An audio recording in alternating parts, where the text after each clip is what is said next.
আসসালামু আলাইকুম। আজ আমি বলবো ৭০০ বছর আগের ঐতিহাসিক মসজিদ। ফেনী সদর উপজেলার সরসদী গ্রামে অবস্থিত সরসদী শাহী মসজিদ। স্থানীয়ভাবে এটি তাকিয়া মসজিদ নামে পরিচিত। এছাড়া ফখরুদ্দিন মোবারক শাহ মসজিদ নামেও একে অনেকে চিনে থাকে। মসজিদটি প্রাচীন বাংলার প্রথম স্বাধীন সুলতান ফখরুদ্দিন মোবারক শাহ নির্মাণ করেছিলেন।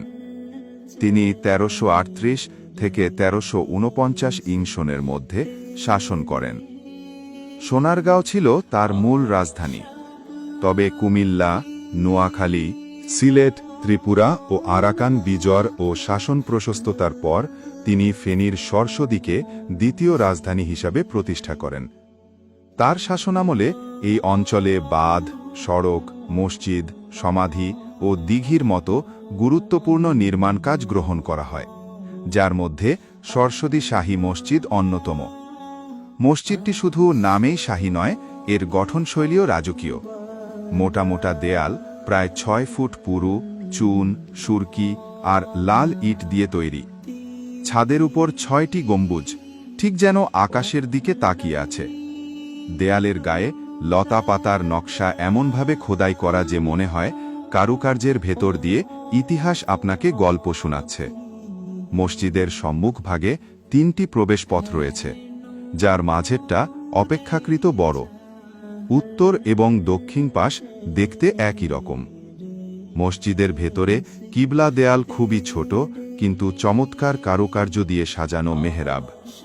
৪ কোণায় উঁচু মিনার, যা প্রাচীন বাংলার স্থাপত্যশৈলীর সৌন্দর্য বহন করে। ১৯৯৫ সাল থেকে এটি বাংলাদেশের জাতীয় সংরক্ষিত প্রত্নতত্ত্ব নিদর্শন হিসাবে ঘোষণা করা হয় এবং বাংলাদেশ প্রত্নতত্ত্ব অধিদপ্তর এর তত্ত্বাবধানে রয়েছে।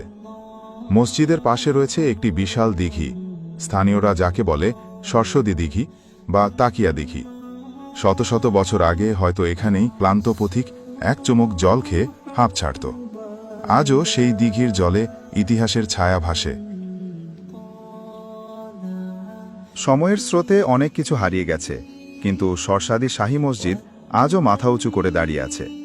১৯৯৫ সালে এটি বাংলাদেশ প্রত্নতত্ত্ব অধিদপ্তরের সংরক্ষিত তালিকায় অন্তর্ভুক্ত হয়। তাই এখন এটি শুধু নামাজের জায়গা নয়, বরং ফেনীর বুকে ইতিহাসের এক জীবন্ত দলিল। দূর থেকে দেখলেই মনে হয় এ যেন পাথরের বুকের ভেতর খোদাই করা এক অমূল্য রত্ন। ভেতরে প্রবেশ করলে শীতলতা আর আধ্যাত্মিক প্রশান্তি মনকে জুড়িয়ে দেয়। আজও যখন কেউ মসজিদের ভেতরে দাঁড়িয়ে নামাজ পড়ে, তখন মনে হয় শত শত বছর আগে সুলতানের নিজ হাতে গড়া এই স্থাপনায় একইভাবে মানুষের কণ্ঠে ধ্বনিত হয়েছিল আল্লাহু আকবার।